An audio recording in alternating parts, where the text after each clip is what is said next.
And we're recording. Andrew Gelstine, thanks for taking a little bit of time to talk to my class on this work from home snow day for us. We're kind of iced in, so I'm doing this from my house. Um, you're also from your house. Are you working from home all the time now? Um, yeah, I work pretty much fully remote. I will go in maybe once a month, just kind of team building stuff. But And was that a COVID thing, or have you been doing that since before COVID? it's a COVID thing, yeah.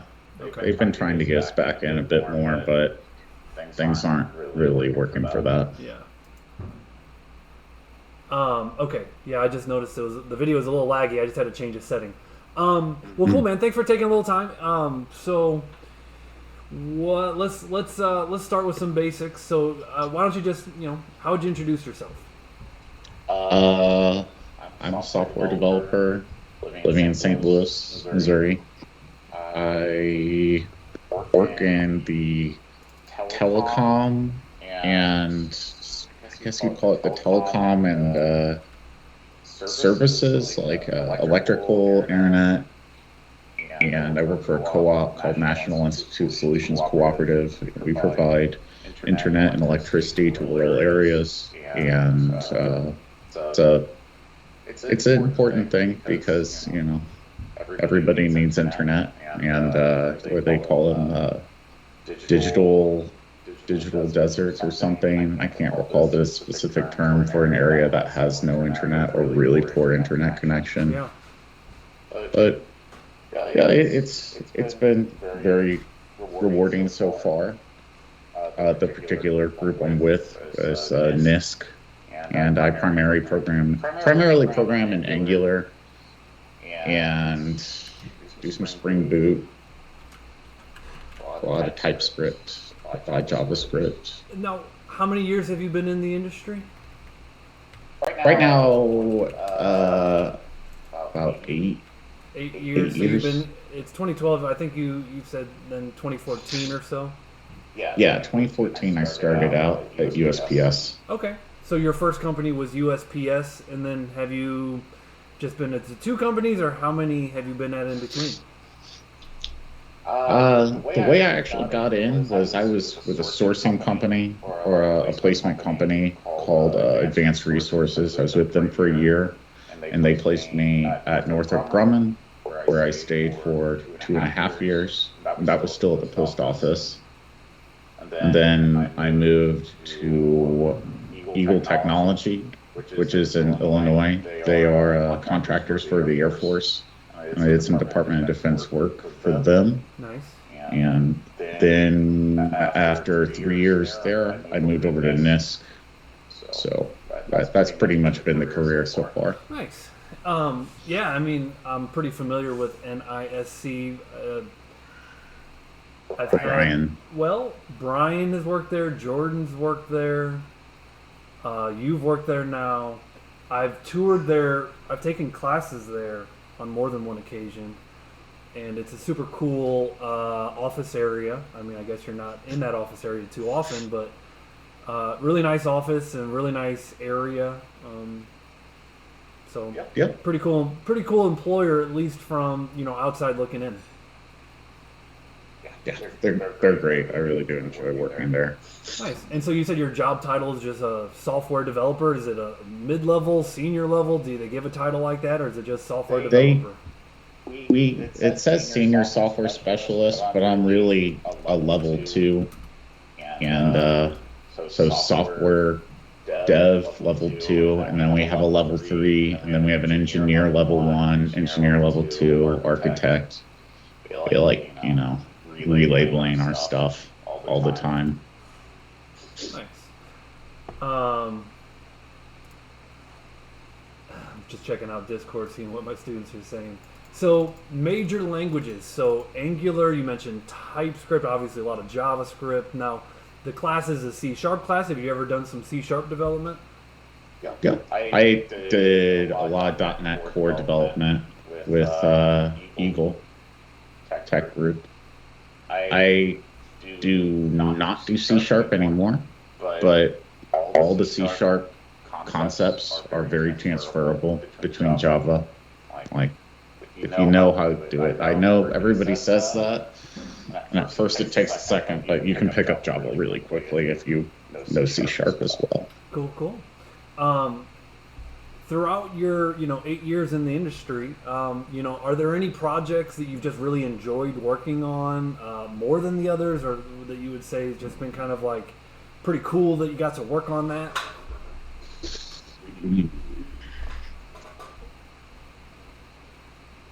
There were some postal programs that I worked on near the end that were pretty interesting. Geolocation, and like there was an internal auditing program that was very interesting. We used to actually find where the postal device, as people were picking up the blue boxes, which they call snorkel boxes, they'd have to scan it at location. And there was some inconsistencies, so we were doing, this was more my senior devs, but I was helping kind of work along with them, but we were doing geolocation with those devices, and I thought that was really cool. Unfortunately, I did not get to see the rollout of that project because things take a long time at the post office to actually get to production. So I was already at Eagle by the time that was done.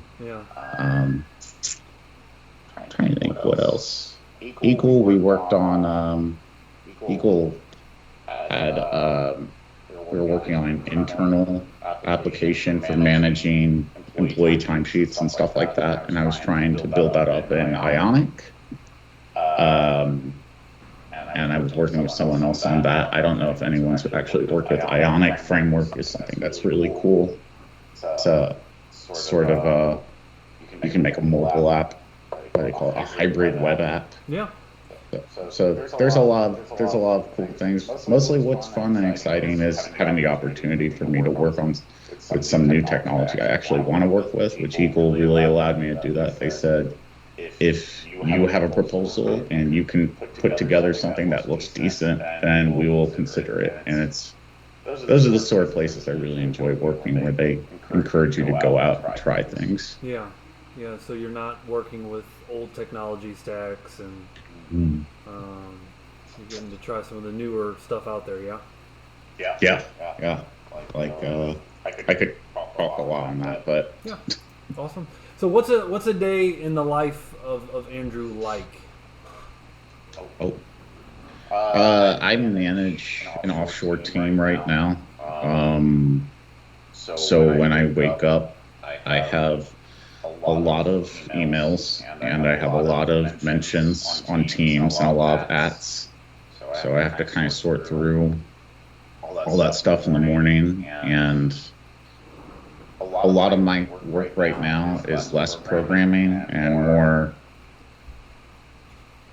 holding company standards, because the contracting company we hired, they want to get things done, and we still want them to do it well. And sometimes you got to kind of butt heads with them on that. So there's a lot of just conversations that happen up until about noon, honestly, and then their team is off, and then I get the rest of the day to kind of catch up on all those requests that they sent me, which a lot of, like today, I have some database fixes I need to put in after lunch. I have to create a couple more test users. It's just really varied day to day. Yeah. So you do obviously work a lot with code nowadays, but it's also your people skills and more managerial type stuff as well. Yes. It wasn't exactly what I expected. This is the first job that's had me in this position, though. Well, I don't mind it. I do consider myself a coder first and foremost, but I'm okay with being put in this spot as well. Yeah, nice. And so is that sort of a promotion? Do you view that as a promotion? You've taken a step up on the ladder, or is it kind of a side step, or how do you view that? Hopefully it's a step to a promotion, because they asked who wanted to do it, and no one wanted to do it. So I just went for it. You voluntold maybe. Yeah, they were very. I've been getting a lot of positive feedback from my department head and my boss saying that they appreciate the work, and they'll monetarily compensate you too for this sort of stuff, which is always nice. Um, you know, obviously this is going to be public on the interwebs, so you're not going to talk specifics about your salary. But one of my questions is around the concept of salary expectations, and what advice would you give to someone just starting out versus a few years in, and how to make good money. Hmm.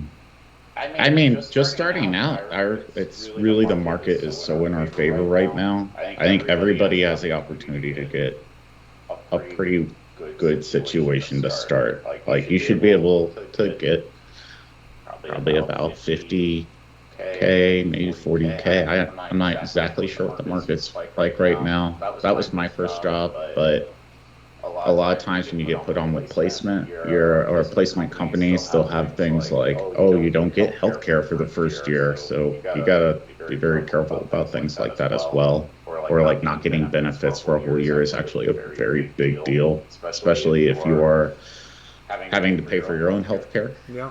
Um, Years following, it's moving around like every couple of years. If you want to change your location, or if you just want to make more money, it's a good idea. Yeah. And since we can work remote a lot in a lot of situations, we have opportunities in cities that generally have a higher cost of living, like the East and West Coast. My girlfriend works for a West Coast company, and they're giving her a West Coast salary. But I mean, we live in Missouri. Yeah. So these are all things to sort of consider as we move through programs and move through companies throughout the years. Like, where do you want to work? What industry you want to work in? I don't know. I think things are only on the up and up for this career path right now. There's not enough developers. For sure. And those are good tips. Those are really good tips. Well, let's talk about getting your foot in the door. You mentioned, as you get your foot in the door and the salary, what are some of the things that you did that helped you land your first job? LinkedIn. That was LinkedIn and my portfolio through class. And this was years ago, but we had a requirement, or we had a class where we made our portfolios, or that was like part of our grade, I recall. And it was just, you had to get your portfolio up and hosted. And I think that the fair amount of just showing that you can do that much helped get the eye of some immediate people, some of these placement programs like advanced resources. I know there's a ton of these programs out there looking for exactly that sort of thing. Another great way is just staying in contact with the school, because I talk with the school, I talk with Ranken, I talk with Evan a fair amount, and I know a couple of people who are asking every now and then for seats to be filled, and we've got people in jobs. Who was it recently? King? The one that comes to mind is Jeremy. Yeah, Jeremy got that job. Busking, yeah. Yeah, Jeremy Busking. He got that job. He's over at Darty now. Yeah. So he's having a good time, I think. Yeah. But yeah. So to summarize, using LinkedIn, using a good portfolio, having some work on your portfolio that's worth showing some employers. Yeah. And there's very often people are like, if there's a job that says you need X amount of experience, you still apply. Yeah. Because that's not the only job they're hiring for. And a lot of times, if you apply for a job and you're not quite qualified, they'll just interview for a different or a lower position very often. Now, once you get your foot in the door and you've been working in the industry, you're no longer necessarily a brand new beginner. What tips for success do you have? You've worked your way up the corporate ladder a little bit, and on the job tips? Hmm. Um, don't be late. A lot of just like things that, really basic things. Show up, don't be late. Um, ask ask questions, but struggle a bit first. Like people like that you ask questions, but they don't want you to just like default like, I don't know what this is, so I'm not gonna try. A lot of things people like to see is like, even if you have pretty much a zero chance at success, they want to see you try, and they want to see you work. And if you just come to me and they say, hey, I don't understand this, well, what have you done so far? Like, I don't know, I haven't done anything. Then I'm just going to turn you back and say, well, you should probably research that a little. Yeah. I mean, 2022, we got the internet, and that is my greatest weapon for programming, really. Yeah. Awesome. So just be persistent, and things usually work out. Nice. So on a day-to-day, how intellectually stimulated are you? Are you challenged on a day-to-day? Yeah. I do not know everything. I am very fortunate my company lets us do 10% time, because I can use billable time to do self-learning. So I have the opportunity to explore things like Spring, or look at things I think that might immediately help myself or the company during, like, given certain situations we've run into or certain experiences I've had with subcontracting. We're working from home today, and one of the first things I opened with my class was, hey, get out of bed. Don't try and work from bed. Get yourself a nice workspace area. So is your home office? Is it? Can you pan and kind of show us your space, or is it in a condition you can't show off? It's some of this, some of this. Nice. There's a cat. There's a cat over there. All right, cool. Who's the cat? What's the cat's name? Schlitz, he's asleep. Schlitz, wake up. There he is. What about your desk? You got one monitor? You got multiple? Oh, I got 2 monitors. I'm just looking at the weather right now. Nice. My home desk, or my home setup, is pretty basic. Like, I could do work with 2 monitors, but I really find it a lot more distracting. So I just do the one monitor, the extension monitor, and then my laptop. Yeah.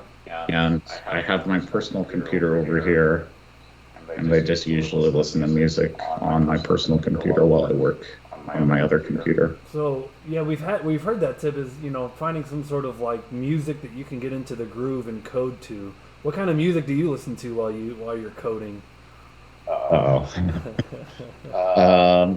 What is the answer I'm going to use? I listen to a lot of metal. Okay. I mean, I listen to a lot of.